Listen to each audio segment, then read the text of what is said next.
Hello dear friends, मेरे YouTube channel में आपका स्वागत है।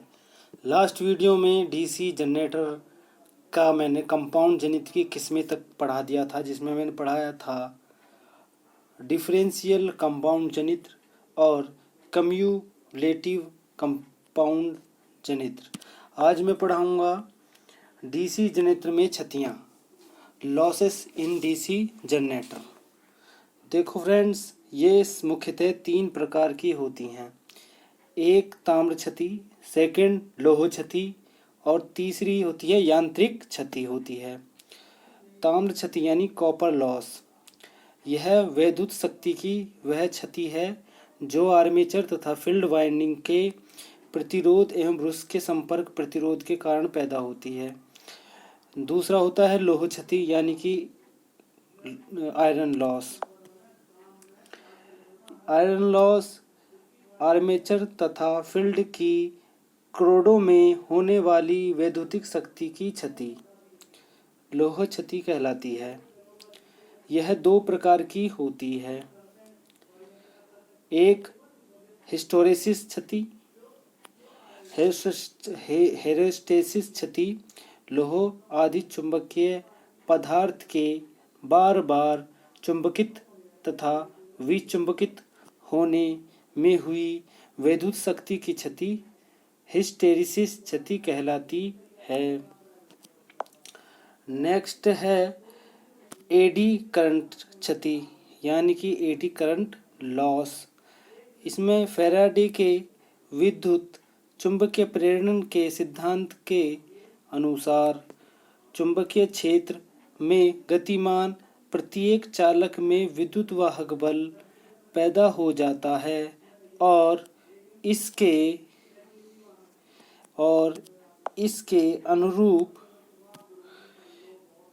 आर्मेचर कोर में भी विद्युत वाहक बल पैदा हो जाता है। इस विद्युत वाहक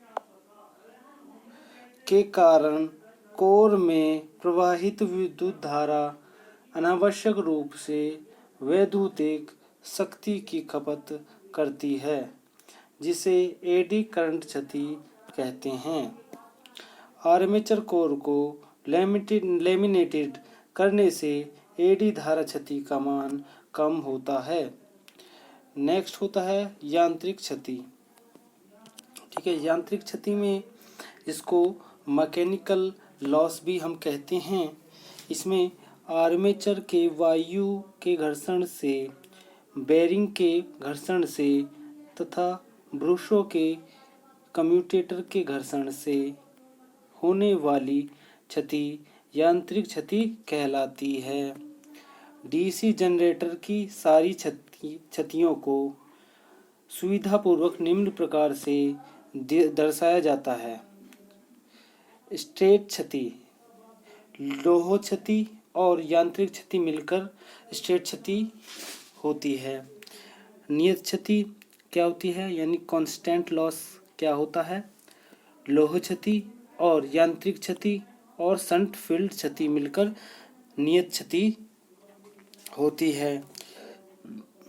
अस्थिर क्षति वेरिएबल लॉस, आर्मेचर क्षति और सीरीज फील्ड क्षति मिलकर वेरिएबल लॉस होता है। अतः कुल क्षति टोटल लॉस नियत क्षति प्लस अस्थिर क्षति दोनों मिलकर टोटल लॉस कहलाते हैं, मतलब टोटल क्षति कहलाती है। फ्रेंड्स, अब ऑब्जेक्टिव क्वेश्चन मैं आपको कराने जा रहा हूं, जो परीक्षाओं में बार बार पूछे जाते हैं और बेहद ही परीक्षा के लिए महत्वपूर्ण हैं और बार बार परीक्षाओं में आ रहे हैं। तो देखते हैं, पहला प्रश्न होगा आपके सामने ये रहा। डीसी जनित्र में फील्ड पोल्स की न्यूनतम संख्या होती है। देखो, डीसी जनित्र में पोल्स की संख्या 2 होती है। ठीक है, पोल्सों की संख्या कितनी होती है? 2 होती है। नेक्स्ट है डीसी जनित्र के फील्ड पोल्स बने होते हैं। देखो, डीसी जनित्र के फील्ड पोल्स कास्ट स्टील के बने होते हैं। आर्मेचर कोर के लैमिनेटेड होने से कौन सी क्षति कम होती है? तो एडी धारा क्षति आर्मेचर कोर के लिमिटेड होने से सबसे कम होती है। नेक्स्ट होगा आर्मेचर में स्लॉट क्यों कटे होते हैं? तो आर्मेचर कॉइल्स स्थापित करने के लिए, तो 20 का राइट आंसर होगा। 4 पोल वाले वेव वाइंडिंग जनित के आर्मेचर में समांतर पथों की संख्या होगी। तो इसमें इसका राइट आंसर ए होगा, यानी कि 2।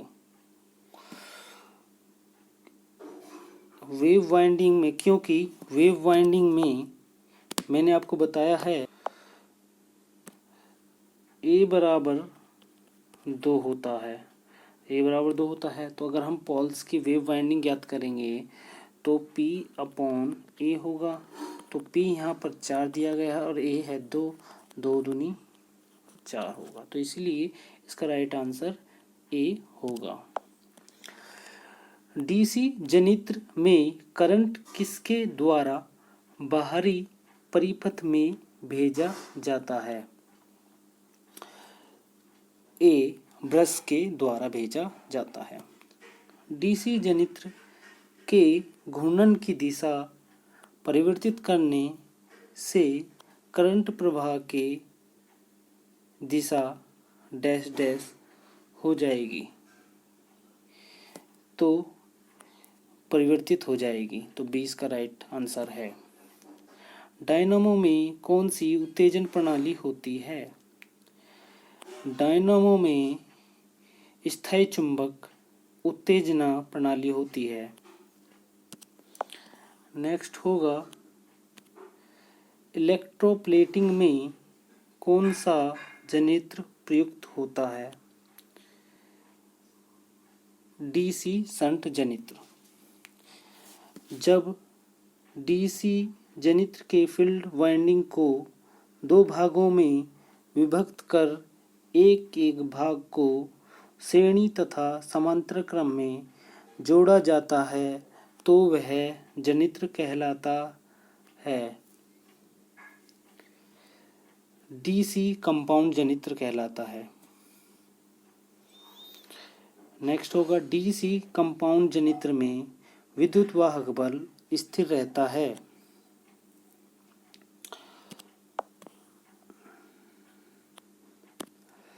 फुल लोड तथा नो लोड दोनों पर। लेथ मशीन में जनित्र का प्रयोग होता है। Cumulative compound.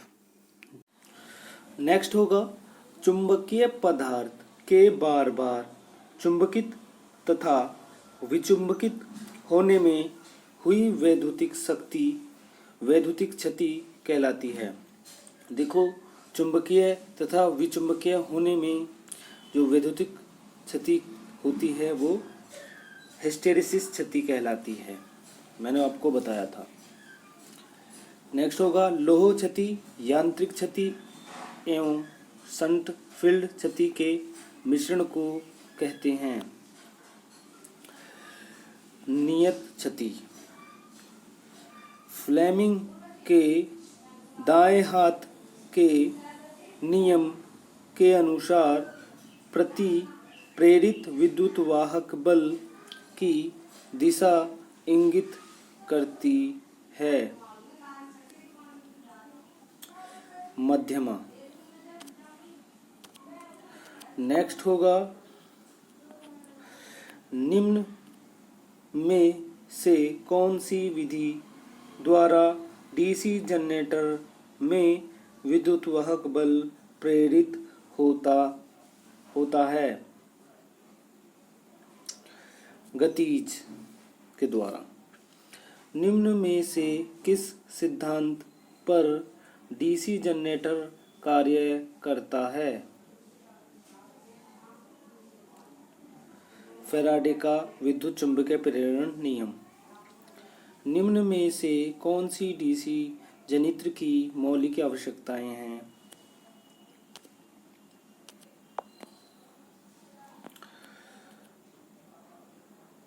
देखो, आर्मेचर भी होती है, चुंबकीय क्षेत्र भी होता है, कम्यूटेटर व ब्रश भी होता है। तो ये चारों।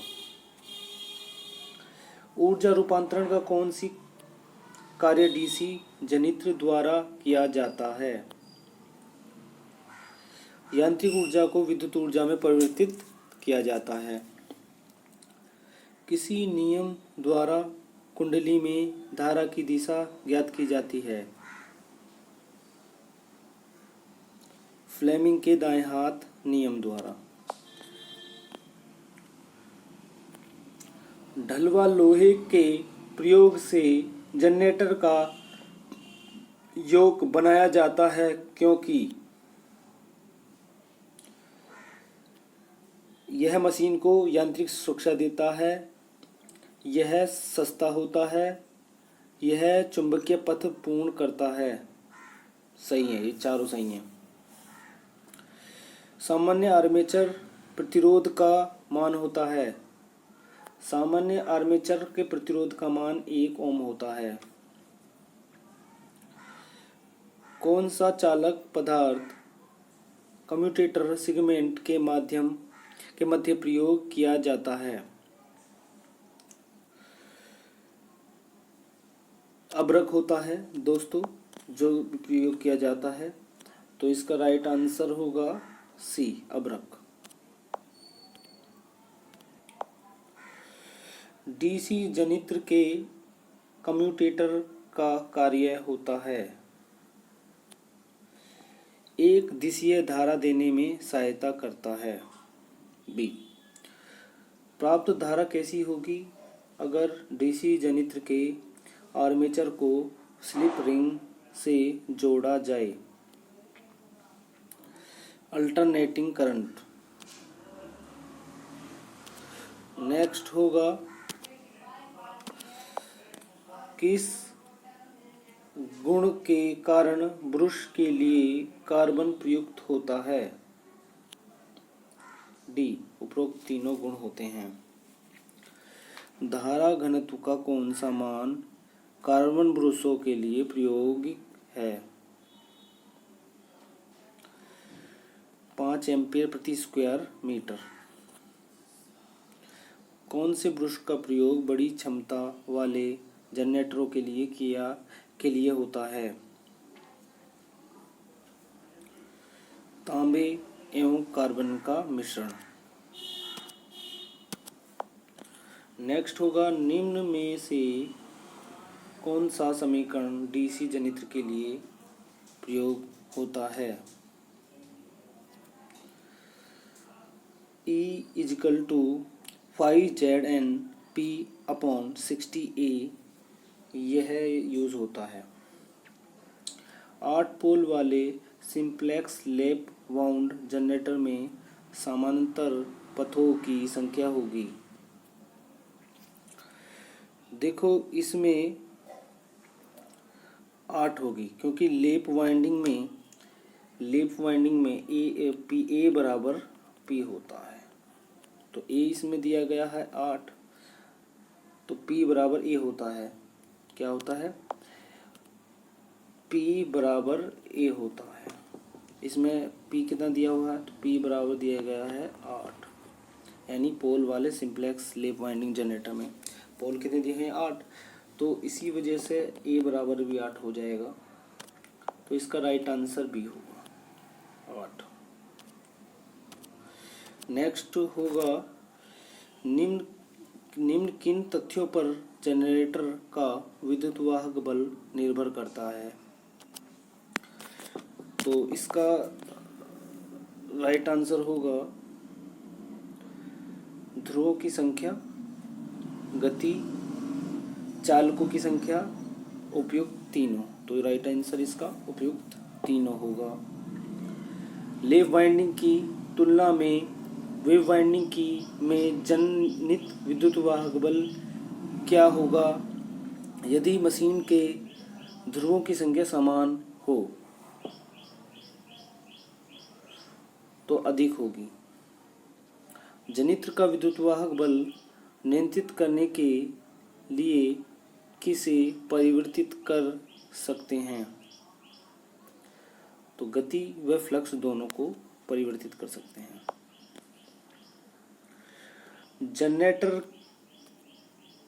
जनरेटर अपने अपशिष्ट चुंबकत्व खोने का कारण है। तो हैमरिंग व ओवरहीटिंग दोनों। निम्नलिखित किस कमी के कारण जनरेटर विद्युतवाहक बल प्रेरित करने में असमर्थ है?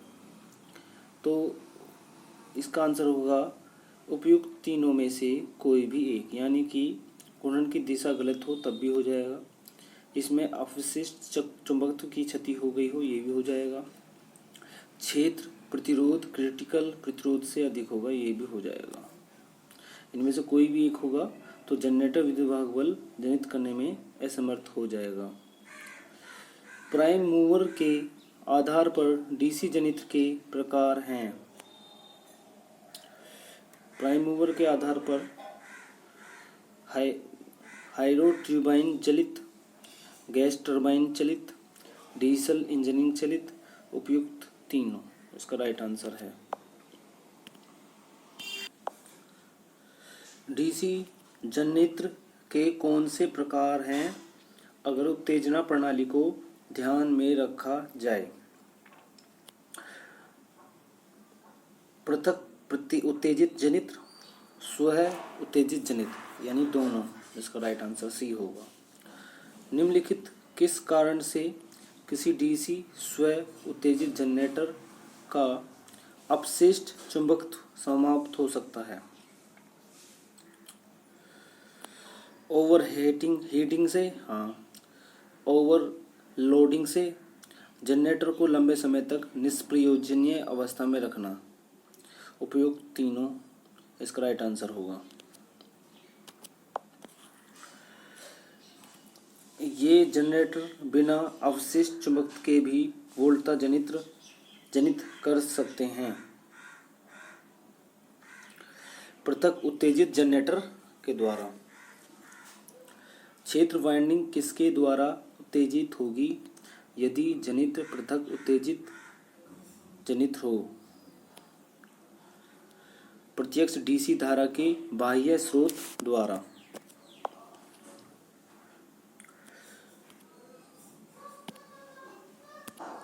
क्षेत्रीय वाइंडिंग किसके द्वारा उत्तेजित होगी यदि जनित्र स्व उत्तेजित जनित्र हो?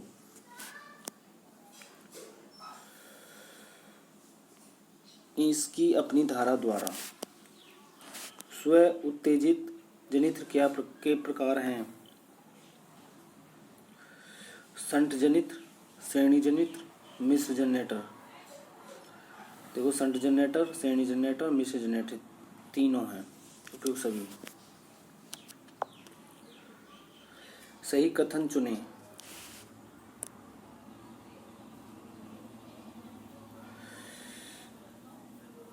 सीरीज जनित्र में आर्मेचर, फील्ड वाइंडिंग तथा लोड तीनों श्रेणी क्रम में संयोजित होते हैं, ये राइट है। सीरीज जनित्र की फील्ड वाइंडिंग मोटे तार तथा कम लपेट वाली बनाई जाती है, ये भी ठीक है। सीरीज जनित्र को बिना लोड संयोजित किए नहीं चलाना चाहिए, हाँ ये भी सही है। तो डी इसका राइट आंसर होगा सभी। नेक्स्ट होगा सत्य कथन चुनें। सीरीज जनित्र को बिना लोड संयोजित किए नहीं चलाना चाहिए, सही है। सीरीज जनित्र लोड बढ़ने से जनित्र का टर्मिनल वोल्टेज घटता है, ये भी ठीक है। सीरीज जनित्र का प्रतिरोध निम्न स्तरीय होता है, ये भी ठीक है। तो उपयुक्त सभी सत्य हैं, डी इसका राइट आंसर होगा। निम्नलिखित किसके लिए श्रेणी जनरेटर का प्रयोग होता है? बूस्टर के लिए। सत्य कथन चुनें। फील्ड वाइंडिंग आर्मेचर के समानांतर में संयोजित की जाती है। हाँ, सच है। शंट जनित्र की फील्ड वाइंडिंग पतले तार की बनी होती है। सही है।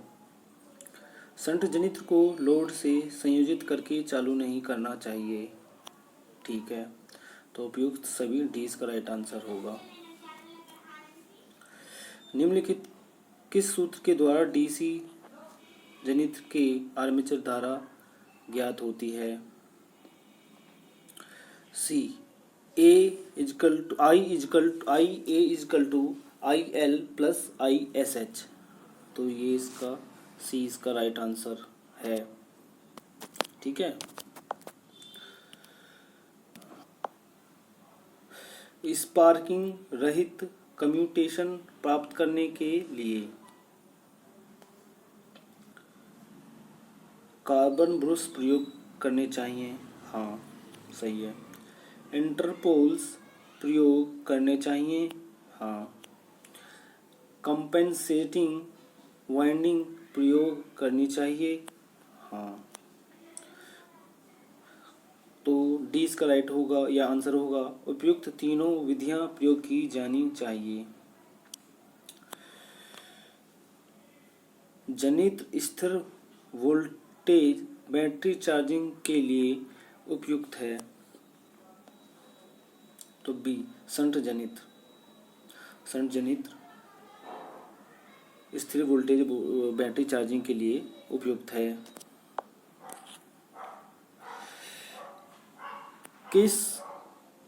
नेक्स्ट होगा, किसे पुनः प्राप्त करेंगे यदि किसी डीसी शंट जनित्र का अवशिष्ट चुंबकत्व खो जाए?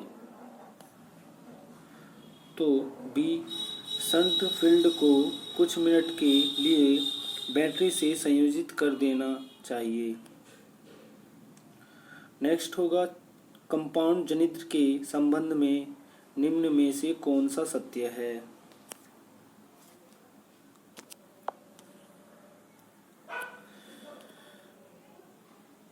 आर्मेचर के श्रेणीक्रम में जोड़ा गया सीरीज फील्ड वाइंडिंग तार और कम लपेट का बनाया जाता है।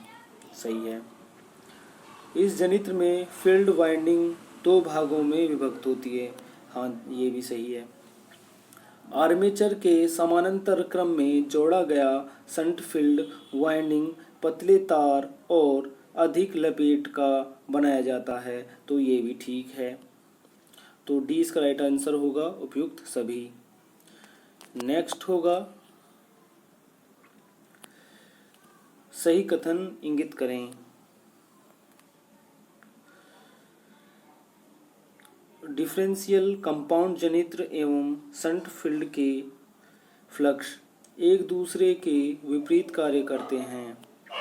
परिणामी फ्लक्स दोनों का अंतर होता है। सही है। ओवर कंपाउंड जनित्र, लेवल कंपाउंड जनित्र, अंडर कंपाउंड जनित्र के तीन प्रकार हैं। सही है। डिफरेंशियल कंपाउंड जनित्र व कम्युलेटिव कंपाउंड जनित्र दो प्रकार के हैं। सही है। तो डी इसका राइट आंसर होगा। नेक्स्ट होगा, निम्नलिखित में से कौन कौन सी क्षति डीसी जनित्र में होती है?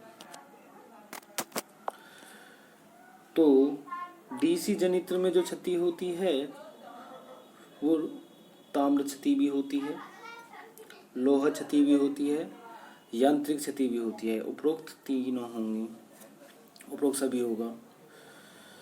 ये क्षति लोड के साथ परिवर्तित होती है। ताम्र क्षति। सही सूत्र चुनें।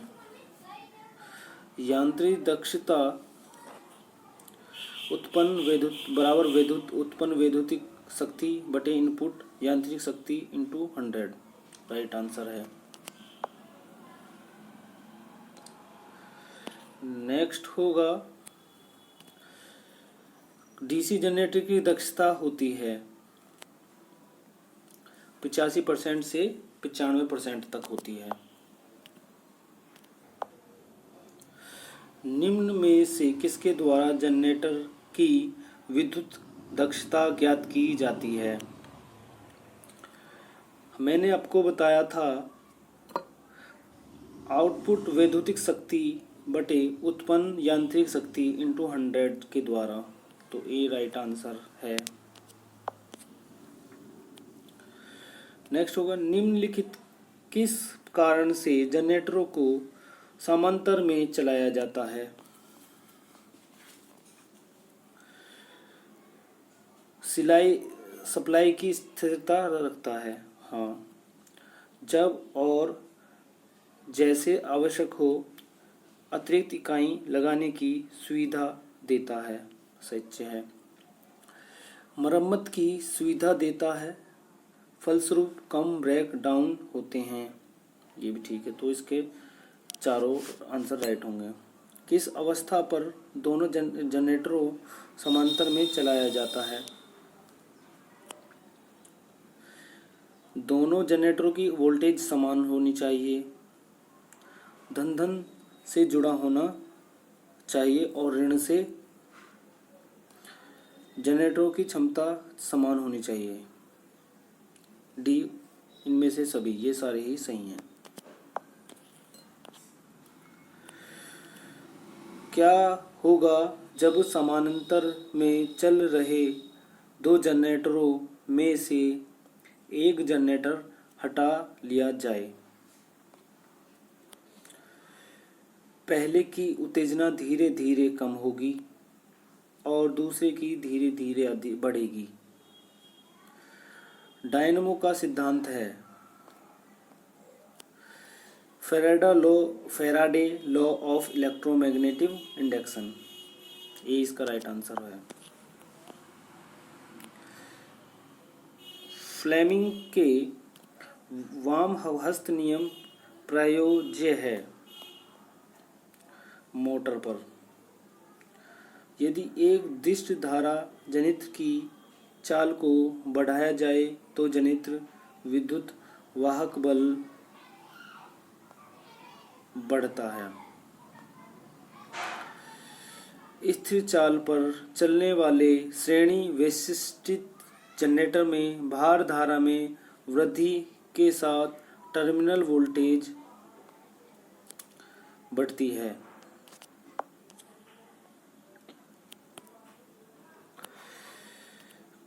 किसी मशीन की दक्षता अधिक होगी यदि इनपुट पावर निम्न हो। डीसी जनरेटर में ध्रुव कोड से ध्रुव शू निम्नलिखित द्वारा आबद्ध रहते हैं। शंकुखात पेंच द्वारा। डीसी जनरेटर में उत्पन्न ईएमएफ निम्नलिखित के समानुपाती होता है। आर्मेचर की चाल के। शंट जनरेटर में सामान्यतः डैश डैश वोल्टेज बनाना रुक जाता है जब आयरन की संतप्ति यानी सेंचुरेशन होने पर।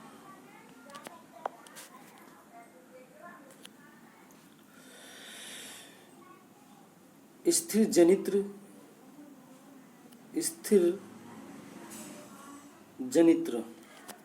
ठीक है, इसका जो राइट होगा। यांत्रिक हिस्टैरिसीस और एडी धारा के दोष से मुक्त रहता है। क्या रहता है?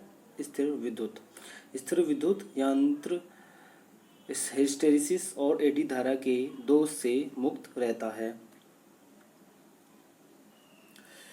डीसी मोटर में एक दिशीय आघूर्ण निम्नलिखित में से किसकी सहायता से उत्पन्न किया जाता है? कम्यूटेटर की सहायता से।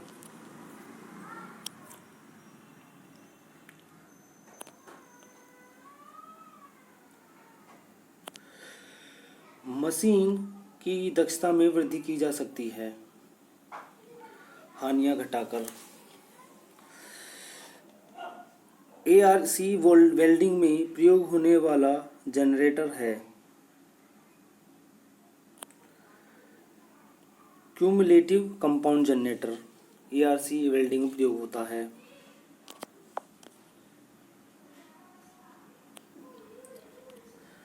डीसी मशीन में विभिन्नात्मक पिच कुंडली डैश डैश प्रयोग की जाती है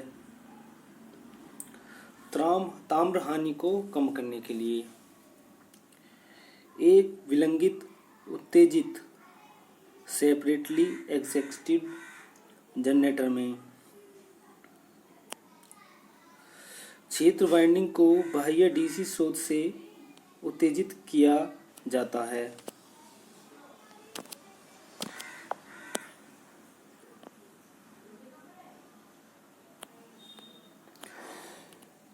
कम्यूटेटर सेगमेंट के बीच इंसुलेशन होता है माइका का। डीसी शंट जनरेटर में किस प्रकार की वाइंडिंग होती है? शंट फील्ड वाइंडिंग की। डीसी जनरेटर की रेटिंग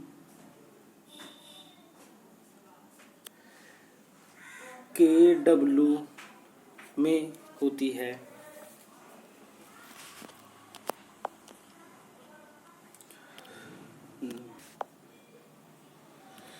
डीसी जनरेटर में शाफ्ट पर ऐसा क्या लगा होता है जिससे वाइंडिंग ठंडी होती रहती है?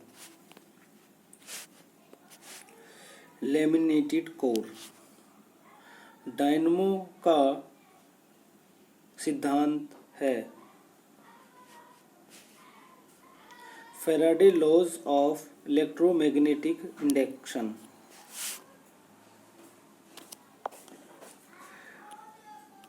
डीसी जनरेटर में अवशिष्ट चुंबकत्व का क्या कार्य है? वोल्टेज का निर्माण करना। डीसी जनरेटर निम्नलिखित में से किस प्रकार से कनेक्ट होने से अवशिष्ट चुंबकत्व रेसिडुअल मैग्नेटिज्म की मौजूदगी महत्वपूर्ण नहीं होगी?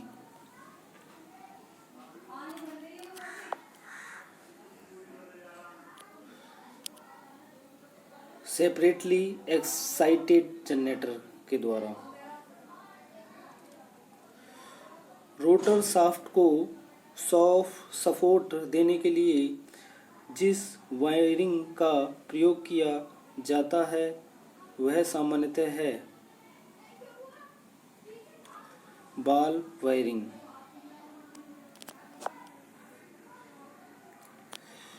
लैप वाइंडिंग सबसे ज़्यादा प्रयोग होती है निम्न वोल्टता उच्च धारा मशीनों हेतु। एक उत्तेजक निम्न के अलावा कुछ नहीं होता। Shunt generator.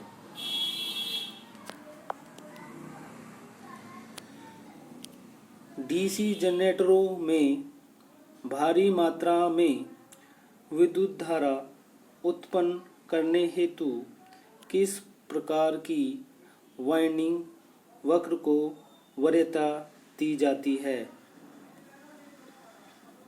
Lap winding. Welding generator में सामान्यतः होता है लैप वाइंडिंग होती है।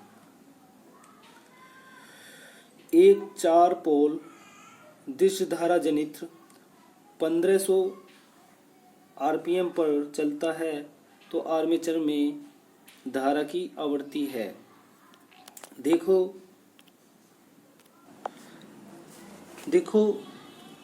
88 में हमें 88 क्वेश्चन दिया हुआ है। P = 4 पोल दिए गए हैं और 1500 आरपीएम पर, यानी कि रोटर स्पीड दी गई है 1500 आरपीएम, तो इसको NR = 1500। RPM। फिर कह रहा है आर्मेचर में धारा की आवृत्ति। देखो आवृत्ति को F से डिनोट करते हैं जो हर्ट्ज में नापी जाती है। ठीक है दोस्तों, हमें पता है NR rotor speed is equal to 120 F/P होता है। इसमें देखो F ज्ञात करवा रहा है तो हम यहाँ से इसको फॉर्मूला चेंज भी कर सकते हैं इसमें। तो ये हो जाएगा